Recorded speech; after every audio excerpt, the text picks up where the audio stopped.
আকাশবাণী কলকাতা। স্থানীয় সংবাদ পড়ছি নমামি বসুরুদ্র। লোকসভা নির্বাচনে সপ্তম দফায় মনোনয়নপত্র জমা দেওয়ার কাজ জোর কদমে এগিয়ে চলেছে।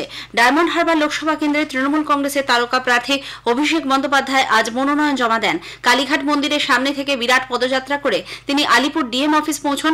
বিপুল সংখ্যক কর্মী সমর্থক তার সঙ্গে ছিলেন। দমদম লোকসভা কেন্দ্রের তৃণমূল কংগ্রেস প্রার্থী সৌগত রায়ও আজ সকালে প্রার্থীপদ দাখিল করেন। অন্যদিকে বিজেপির কয়েকজন তারকা প্রার্থীও আজ মনোনয়ন জমা দিচ্ছেন। কলকাতা উত্তরের দলীয় প্রার্থী তাপস রায়ের মনোনয়ন পেশের সময় উপস্থিত ছিলেন ত্রিপুরার মুখ্যমন্ত্রী মানিক সাহা। যাদবপুরে বিজেপি প্রার্থী doctor Anirban Ganguly road show করে নিজের মনোনয়ন জমা দিতে যান। গড়িয়া মেন রোড থেকে শুরু হয়ে টালিগঞ্জ মেট্রো স্টেশন পর্যন্ত আয়োজিত এই মিছিলে সঙ্গে ছিলেন প্রবীণ বিজেপি নেতা রেলমন্ত্রী অশ্বিনী বৈষ্ণব। কলকাতা দক্ষিণের প্রার্থী দেবশ্রী চৌধুরী প্রার্থীপদ দাখিল করছেন আজ। এজন্য বিপুল কর্মী সমর্থককে নিয়ে রোড শো এর আয়োজন করা হয়েছে। অন্যদিকে দমদম লোকসভার সিপিআইএম প্রার্থী সুজন চক্রবর্তী এবং বারাসাত লোকসভা ফরওয়ার্ড ব্লক প্রার্থী সঞ্জীব চট্টোপাধ্যায়ও আজ মনোনয়ন জমা দিয়েছেন।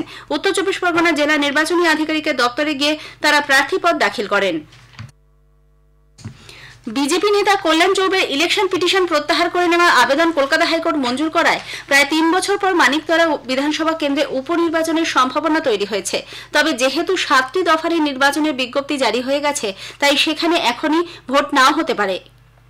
উল্লেখ্য, এই কেন্দ্রের তৃণমূল কংগ্রেসের ৯ বারের বিধায়ক সাধন পাণ্ডে গত বিধানসভা নির্বাচনে তার নিকটতম প্রতিদ্বন্দ্বী বিজেপির কল্যাণ চৌবেকে ২০,০০০-এর বেশি ভোটে পরাজিত করেছিলেন। সেই ফলাফলকে চ্যালেঞ্জ করে মামলা করেন কল্যাণ। ইতিমধ্যেই ২০২২ সালে প্রয়াত হন সাধন পাণ্ডে। তারপর থেকে আসনটি বিধায়ক শূন্য অবস্থায় রয়েছে। পরে হাইকোর্টে মামলার শুনানি বারবার পিছিয়ে যাচ্ছে বলে অভিযোগ তুলে রাজ্যের তরফে সুপ্রিম কোর্টে আবেদন জানানো হয়। শীর্ষ আদালত শোকজ নোটিশ দেওয়ায় গত ২৯ এপ্রিল হাইকোর্টে মামলা প্রত্যাহারের কথা জানান কল্যাণ। গতকাল সেই আবেদন মঞ্জুর হয়েছে। সন্দেশখালীর বিষয়ে ছড়িয়ে পড়া ভিডিও নিয়ে স্থানীয় বিজেপি নেতা গঙ্গাধর কয়াল কলকাতা হাইকোর্টের দ্বারস্থ হয়েছেন। তার ছবি ব্যবহার করে বিশেষ প্রযুক্তির সাহায্যে তৈরি করা ভুয়ো ভিডিও সামাজিক মাধ্যমে ছড়িয়ে দেওয়া হয়েছে বলে গঙ্গাধরের অভিযোগ।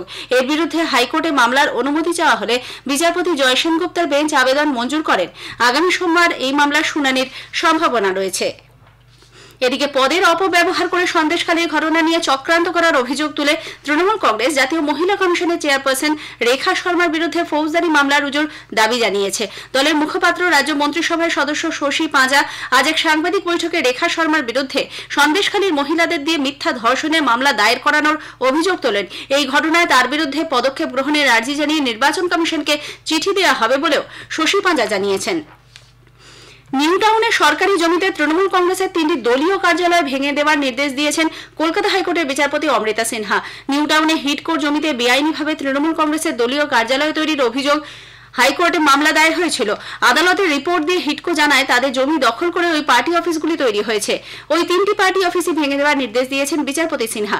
সেই সঙ্গে নিজেদের জমিতে অবৈধ নির্মাণ রুখতে হিডকো কেন ব্যবস্থা নিচ্ছে না, সেই প্রশ্নও তুলেছে হাইকোর্ট। বাংলার রেল প্রকল্পের উন্নয়নে মুখ্যমন্ত্রী মমতা ব্যানার্জি ও তৃণমূল কংগ্রেস সরকারের কোনো আগ্রহ নেই বলে প্রবীণ বিজেপি নেতা ও রেলমন্ত্রী অশ্বিনী বৈষ্ণব অভিযোগ করেছেন। তিনি বলেন, বর্তমান বিজেপি সরকার পশ্চিমবঙ্গকে মোট ৬১টি রেল প্রকল্প প্রদান করেছে, তবে কোনো প্রকল্পেই কাজ হয়নি। মমতা ব্যানার্জি রাজনীতি করে নন্দীগ্রামে রেল প্রকল্পের কাজ করতে দেননি বলে তার অভিযোগ। पश्चिम बंगाल में 61 प्रोजेक्ट पेंडिंग है, जिसमें टीएमसी का और ममता दीदी का कोई सपोर्ट नहीं है टीएमसी की तरफ से डेवलपमेंट के लिए। सर वन थिंग होगा, टीएमसी को हटाना पड़ेगा। इसके लिए मैं आपको बताऊं, भारत सरकार ने 2 इलेक्ट्रॉनिक्स मैन्युफैक्चरिंग क्लस्टर दिए पश्चिम बंगाल के लिए, और ममता दीदी ने ऑफिशियली उसको रिजेक्ट करके रिटर्न कर दिया। ये उनकी भावना है, उनको हमारे नौजवानों के भविष्य से टीएमसी को कोई मतलब नहीं। পঞ্চানন বর্মা বিশ্ববিদ্যালয়ের রেজিস্ট্রার আব্দুল কাদের সাফেলিকে বিশ্ববিদ্যালয়ের উপাচার্য নিখিলেশ রায় সাসপেন্ড করেছেন। কয়েকদিন আগে বিশ্ববিদ্যালয়ের অধ্যাপকদের কর্মবিরতি আন্দোলন নিয়ে সিদ্ধান্তের প্রেক্ষিতে বিশ্ববিদ্যালয়ের রেজিস্ট্রারকে শোকজ করেছিলেন উপাচার্য। সেই শোকজের উত্তর সন্তোষজনক না হওয়ায় আজ তাকে সাসপেন্ড করা হয়। তার জায়গায় নতুন অফিস সিটিং রেজিস্ট্রার হিসেবে বিশ্ববিদ্যালয়ের অধ্যাপক প্রদীপ করকে নিযুক্ত করা হয়েছে। শান্তিনিকেতন থানার অন্তর্গত গোয়ালপাড়া ও লাইক বাজার এলাকায় বাম কর্মী সমর্থকদের বেধড়ক মারধরের অভিযোগ উঠেছে তৃণমূল কংগ্রেস আশ্রিত দুষ্কৃতীদের বিরুদ্ধে। শাসক দলের মিছিল এবং রাজনৈতিক কাজকর্মে উপস্থিত থাকতে হবে, এই দাবি তুলে তাদের মারধর করা হয় বলে অভিযোগ। ঘটনার প্রতিবাদে বাম কর্মী সমর্থকরা শান্তিনিকেতন থানা ঘেরাও করে ডেপুটেশন দেন। অভিযুক্ত গ্রেপ্তার না হলে বৃহত্তর আন্দোলনে নামার হুমকি দেওয়া হয়েছে। দক্ষিণ চব্বিশ পরগনার বারুইপুরের বৃন্দাখালী পঞ্চায়েতে মাছপুকুর এলাকায় মাদক উদ্ধার অভিযানে গিয়ে পুলিশ আক্রান্ত হয়েছে। বাবুল নামে এক ব্যক্তির বাড়িতে মাদক লোকানো আছে খবর পেয়ে গত রাতে বারুইপুর থানার পুলিশ অভিযানে যায়। সে সময় কয়েক হাজার মানুষ পুলিশকে ঘিরে ধরে। 4 সাব ইন্সপেক্টর ও 3 এএসআই সহ 13 জন পুলিশ কর্মীকে ঘরের মধ্যে আটকে রেখে আলো নিভিয়ে লাঠি, রড, বঁটি দিয়ে হামলা চালানো হয় বলে অভিযোগ। এখনো পর্যন্ত এই ঘটনায় কাউকে গ্রেফতার করা যায়নি। অভিযুক্তদের প্রত্যেকেই পলাতক। স্থানীয় সংবাদ শেষ হলো।